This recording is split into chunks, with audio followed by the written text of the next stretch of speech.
Houses have their quirks, but mine has something deeply wrong. I know because there's a body on my shower floor. My wife Linda and I were tired of renting and wanted to buy a home. Against my better judgment, I loathe my mother-in-law, Ruth. We enlisted her as our realtor.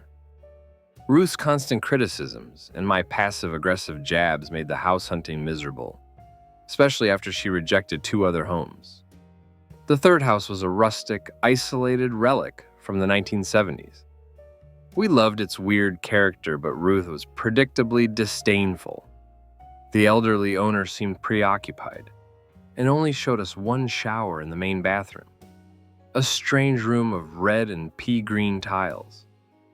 He admitted to no other offers, and we quickly bought the place, fully furnished. As we were unpacking, I found a note taped to the kitchen counter from the former owner, "Rules for the Thrumming." The note explained that something dangerous called the Thrumming lived in the house, connected to the shower, and that his wife, Martha, was killed after one mistake. The note reads, "Do not open your eyes from 10 seconds after the shower starts until 10 seconds after it turns off. Only one person in the bathroom at any one time. Keep the door locked. Ignore what it says to you." I dismissed it as a sick joke until I took my first shower. Just as the note described, at the 10-second mark, I felt an immense presence and heard a terrifying, vibrating, thrumming sound in my head. I opened my eyes slightly and saw the light completely blocked. I scrambled to turn the water off and waited until the sound and the presence vanished. I convinced Linda by having her try it. She came sprinting out, pale and terrified. We couldn't sell the house because Ruth, as our agent, refused, citing that the inspections were fine. We were trapped by our finances and a malevolent entity. For a month, we followed the rules religiously. Rule 4 was the toughest. Once, as I showered, I heard Linda's voice from outside, crying for help, saying she was cut by a broken vase. I knew she had just left for groceries, and the voice dissolved back into the thrumming as I ignored it. The thrumming began to use all kinds of tricks, knocks, voices, ringing phones, to make us open our eyes. Then, Ruth called. After an incident at a local restaurant, she was desperate for a place to stay and offered to relist the house if we let her crash for a week. We saw a chance to expose the entity and force a sale. We tried to warn her, showing her the rules, but her hatred for me boiled over. "Do you take me for some sort of idiot?" she snarled, accusing me of making up a dumb monster to get rid of her. Enraged, she marched down the hall and threw open the bathroom door. "Where's the thumbing? Huh? I don't see it. Is it shy?" she yelled, turning the shower on. Linda and I stood outside, Linda sobbing as I held her eyes shut. Ruth's taunts quickly turned into a soul-piercing scream, followed by wet ripping sounds and the heavy thud of a body. I crawled to the bathroom, eyes still squeezed shut, felt the cold tile and warm, wet floor, and managed to turn off the water. The thrumming stopped. I waited and then opened my eyes. Ruth was gone, leaving only what was left of her on the floor. Linda and I can't handle this anymore. We've decided on one last desperate plan. To break the hidden rule we suspect the previous owner followed. I'm writing this post now for whoever reads it first. Here are all the rules, including the secret one. If my theory is right, breaking it might save us, or just move the problem to you. I'm sorry, it's nothing personal. 1. Do not open your eyes from 10 seconds after the shower starts until 10 seconds after it turns off. 2. Only one person in the bathroom at any one time. 3. Keep the door locked. 4. Ignore what it says to you. 5. Do not tell anyone about this thing. The secret needs to stay with you, in this house. Don't let it get out.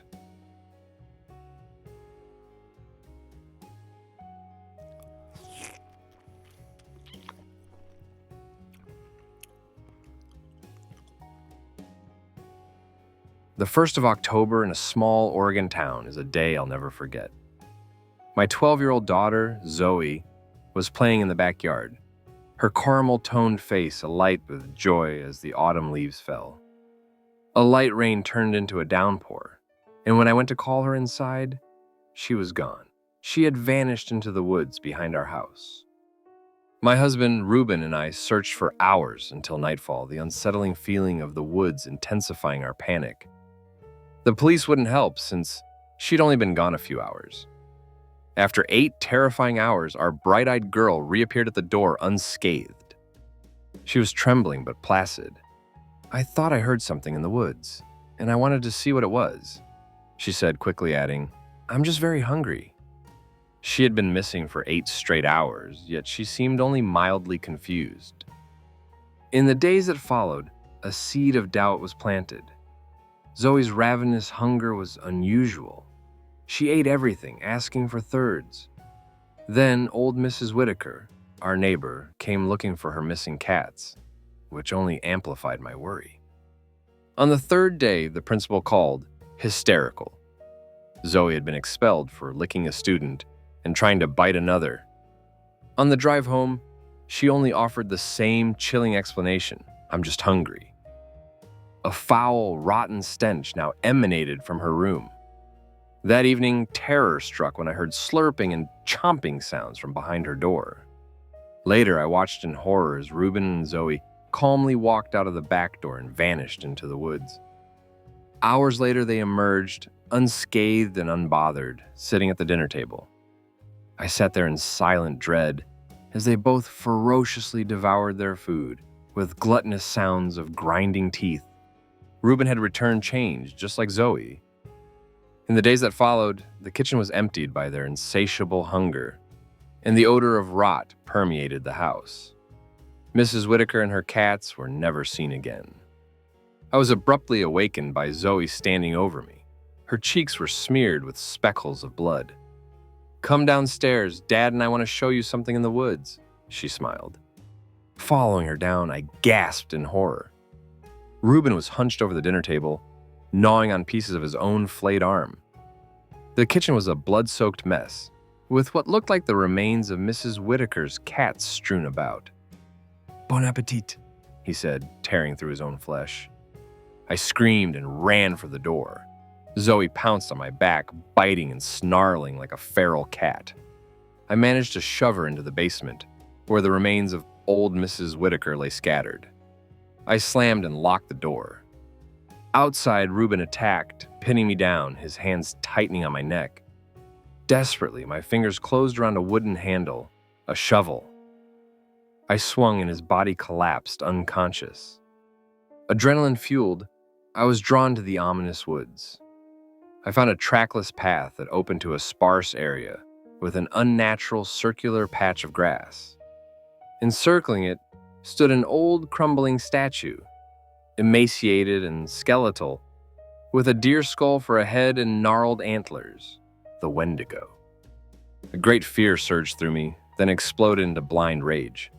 "Leave us alone!" I shrieked, furiously striking the sinister sculpture until it lay fragmented. I collapsed beside the broken shovel, my body trembling. When I finally emerged from a fever dream, I was met with an overwhelming sensation. My senses heightened. A ravenous craving pulsated through my veins. The core of my humanity had burned away. I stood under the night sky, driven by a newfound yearning. I'm hungry now. So hungry.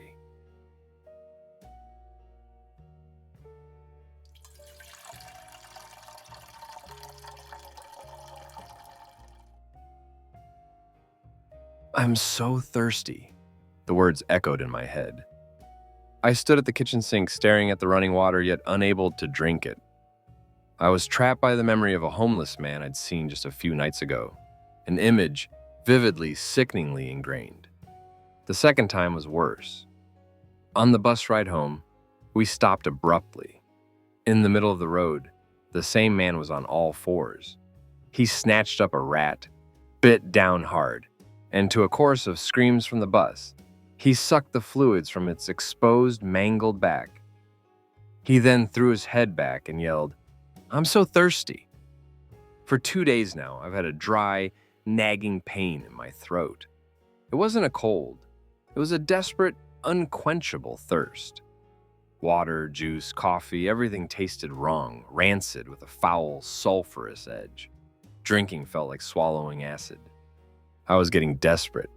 Back in the kitchen, I watched the tap run, repulsed yet craving. I knew I needed to drink, but the purified water may as well have been sewage. Then, I opened a packet of mints for dinner. The muddy red sludge at the bottom of the packaging called to me. Without thinking, I tipped the tray to my lips. A sweet mineral taste, thick and cold, filled my mouth. For a fleeting second, the burning thirst ebbed. The reprieve was short-lived, but the realization was terrifying. Blood was the only thing that didn't make me gag. I had to get out. Walking down the street, trying to shake the thirst, I rounded a corner. He was there again, the homeless man, frantically clawing underneath a parked car. Terrified hissing and yowling came from beneath the vehicle. The cat bolted. The man scrambled to his feet, grunting like a rabid animal as he lunged in pursuit. A blaring horn, screeching brakes, then a sickening crunch as his skull connected with the pavement. He lay there, body crumpled and twitching, blood pooling from his head. I should have called for help. My phone was in my hand, but all I could do was stare, transfixed. As I watched the dark blood spread, a small, soft ripple formed on its surface as he twitched. I could have sworn I saw something writhing underneath, tiny, sinuous shapes dancing in the dark, beckoning me, just like in the strange, terrible dream I'd had 2 nights before. I couldn't help but salivate. The words slipped out, no longer a memory or an echo, but my own desperate, animalistic need. I'm so thirsty.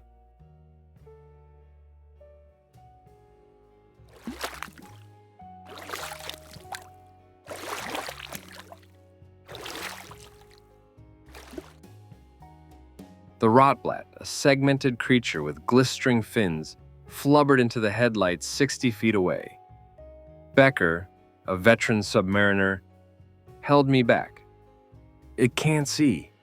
The noise will scare it. We waited for it to drift away before Becker started the bucket, our decrepit submarine. Inside, the metal air was hot and thick with the feeder of rust. Becker's eyes, like mine, gleamed white, fitted with twitching motors and cameras. We were K-Corp's eyes in the deep.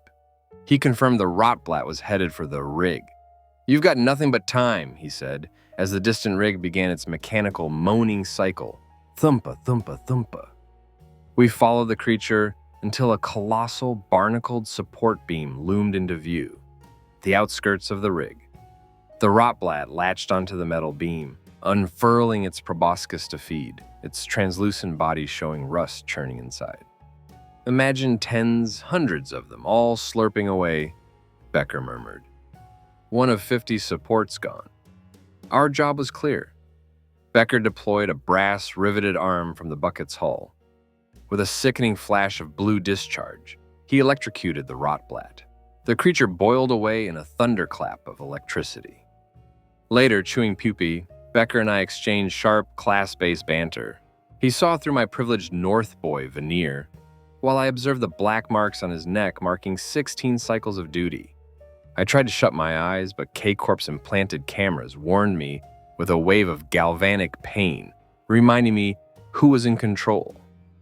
I took the helm of the bucket, and we found another beam. But this rotblat was immense, nearly the size of our sub, feeding on something that made it glow faded blue. That stuff is giving them superpowers, Becker realized, thinking the support beam was actually feeding the creatures. Ignoring my pleas, Becker prepared to use the electric shock arm. But as the arm snapped into place, the huge rotblat spun and unleashed a blinding transient electromagnetic disturbance, TED. The bucket went dark. All systems were fried. With air dwindling, Becker retrieved a defibrillator to jumpstart the battery. He donned his heavy drop suit and plunged into the ink-black water outside, relying on me to guide him via a flickering proximity monitor. As I guided his blind descent, an unseen force, the colossal rotblat, slammed him against the hull. He was forced to shock it away. He finally got the defibrillator locked into the socket. But then came a sound that ripped through the water, the shriek of the rig. Becker dropped the defibrillator. The line went silent. "It's over," he crackled, his voice horribly calm. "The rig. It's here with me." The beam we had followed was gone. Instead, a biomechanical tentacle, segmented, moving with organic life, swam across the porthole, confirming Becker's fear that the rig was not a machine. He had been right. It was feeding the rotblats, a bulwark of shrimpy flesh to protect itself.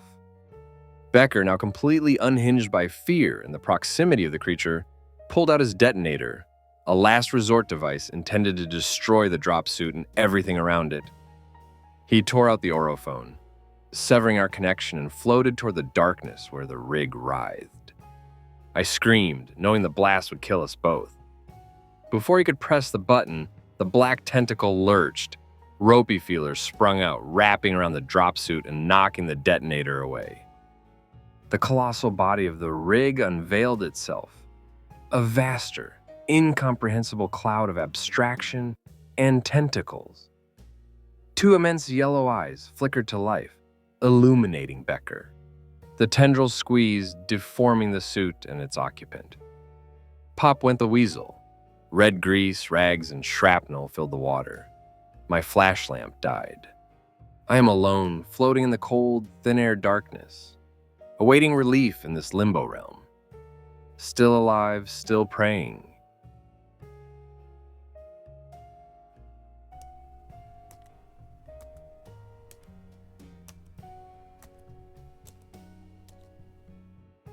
The narrator, disillusioned with the cheap pandering of local politics, specifically a city council candidate named Jack America, initially found the dark web appealing for its brutal honesty, seeing it as an anti-political sphere. Exploration led to a bizarre forum about billionaires or reptiles, which contained a hidden link. This link led to a labyrinth of legalistic text, with each word being a link. After extensive clicking, one word, insurance, finally opened a new, professionally designed site. Horrible people who do horrible things.onion. The homepage glitched and loaded a live stream of a massive formal arena, packed with an audience in tuxedos and dresses. A commentator welcomed viewers to this political site. The unsettling event began when the audience was given paper and crayons to draw strange dance-related pictures. A girl in black robes was then shoved into a metal cage on the stage by people in bird costumes. The leader, rifling through the drawings, shouted, 126! And the audience cheered. As the girl's blood-curdling screams filled the air, the audience began a bizarre, democratically approved dance around her cage. Terrified, the narrator called 911, but the stream ended before police arrived. The police found nothing on the computer, though the narrator suspected the arena might be the Minneapolis Morrison Symphony Hall, a venue they'd visited as a child. An in-person visit found the hall abandoned, but with sealed-off areas, a single camera hanging on a wall, and 2 crayons in a trash can, small eerie details suggesting a possible link. A month later, obsessed and against their better judgment, the narrator returned to the link labyrinth. A chat box immediately appeared with a message from someone in the group. "If you want back in so bad, maybe I should just let you back in." The narrator typed, "Let me in," and was instantly granted access to horrible people who do horrible things.onion. This time, the audience was drawing pictures of body parts. A different girl was brought on stage, screaming. After the bird costume leader shouted, 82! And pointed to their right eye. A person entered the cage and gouged out the girl's right eye with pliers, to the violent cheering of the audience. A clear IRL Red Room ritual. As the narrator vomited and cried, the camera switched to intense close-ups of audience members looking directly into the camera and screaming, "Poser!" The narrator eventually escaped the site, but not before a final chat message exposed their local address, offering to meet for lunch to discuss their contribution. The narrator destroyed the computer and fled the state. 7 years later, the narrator had found a new focus in their new state, admiring a gubernatorial candidate who passionately spoke out against human trafficking. At the governor-elect's victory speech, the candidate opened with, "This is the site right here. This is the political site." And later, when hecklers were removed, said, "You come here to listen, folks, not to be a poser." Hearing the familiar phrase poser from a politician combined with the candidate's use of the word site in a similar context made the narrator realize that perhaps everything, politics, the dark web, and the horror, was linked. Everything was just horrible.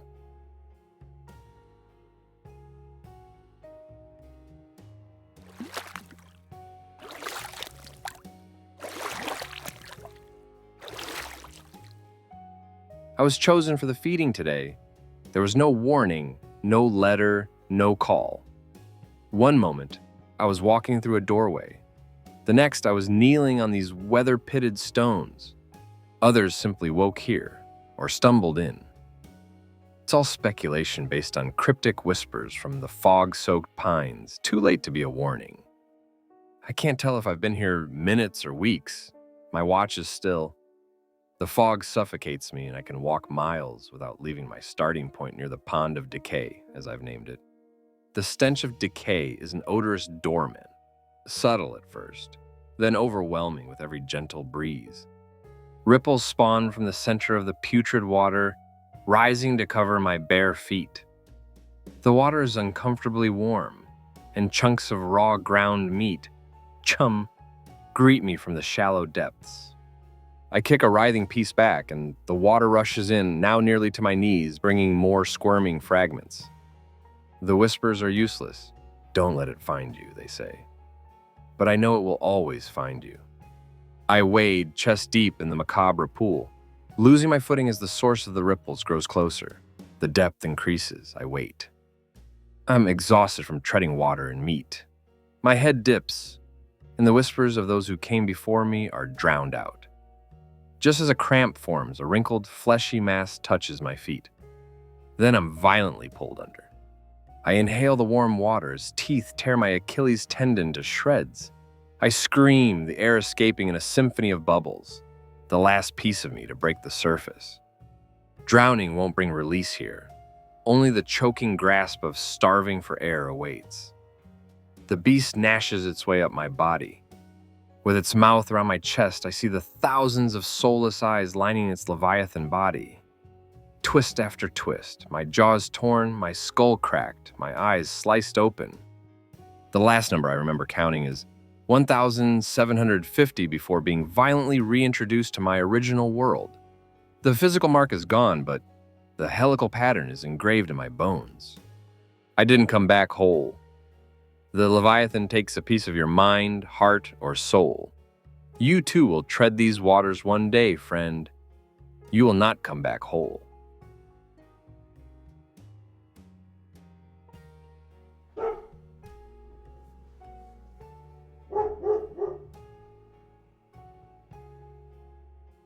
Phil's excellent senses, a hearing so keen he could detect a cat clawing 2 streets away, and a wickedly sharp sense of smell, made him a tortured witness to the events following Tripp's death.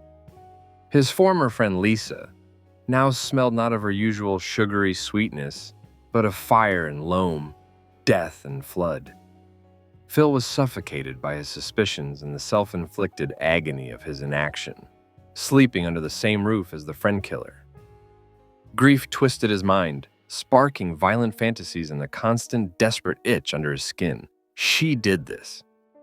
He gnawed his limbs until he bled, exhausted and numb from the horrifying revelation that his home had become a den of misery.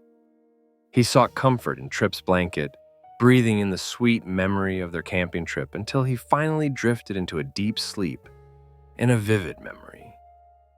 At Tripp's funeral, Phil was present only because Tripp's mother, Tina, insisted. The funeral was a disaster. A drunken pallbearer lost his footing, the casket fell, and the lid broke open.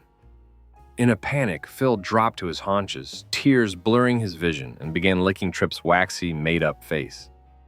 Tripp didn't taste like life or death. He tasted like an eraser. Tina gently but firmly pulled him away, saying, "Get off him, boy." 3 nights later, the moment was right. Phil crept past the sleeping, sensorily null Lisa and into her pristine, marble-tiled bathroom. He took a gigantic shit on the floor, a true and righteous act of defiance. He fled, heart thundering, satisfied that he had stood up to a bully. That night, a dream introduced him to Cynocephalus, a terrifying, godlike dog-head beast. "You have defecated in vain," the beast said, explaining that Lisa was like the sea, so vast that a single act of defiance would be swallowed and rendered meaningless. When Phil confirmed he sought vengeance, Cynocephalus gave him an instruction. "You will know the time when you see the rose in the open window." Phil awoke to find Lisa calmly, silently cleaning his mess on the bathroom floor. Lisa was the sea. An uneasy peace descended. Lisa now cooked his meals, serving him in a sterilized metal bowl. Weeks passed and the tension strangely began to thaw. Lisa's constant head rubbing while they watched TV became a new normal, and Phil even found himself missing her when she was at work. He wondered if he'd betrayed his friend by softening toward her. One night, Lisa entered in a bathrobe, drunk and naked beneath it, chugging wine. She gestured for him to follow her upstairs. In the bedroom, she stripped off her latex gloves, got into bed, and rubbed his belly.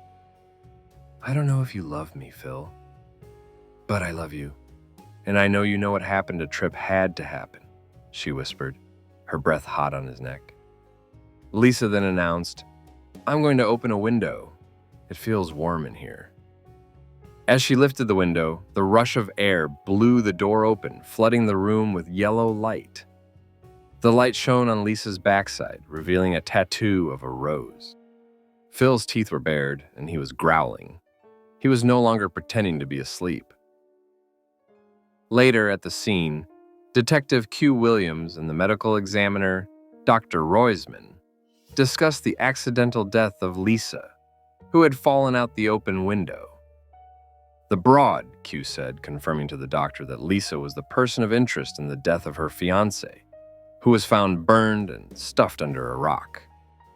They discussed Phil, the Bernese mountain dog.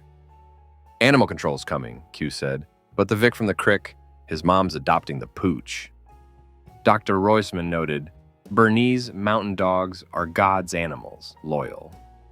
Q scoffed, "Every mutt's loyal." "Yeah, I guess," Roisman agreed, "but some more than others." They didn't know the half of it. Hey guys, if you like the video, please like and subscribe to keep this channel going. I really appreciate all the support from you guys. I'm working on editing the next video and hope to get it out real soon. Until then, see you in the next video.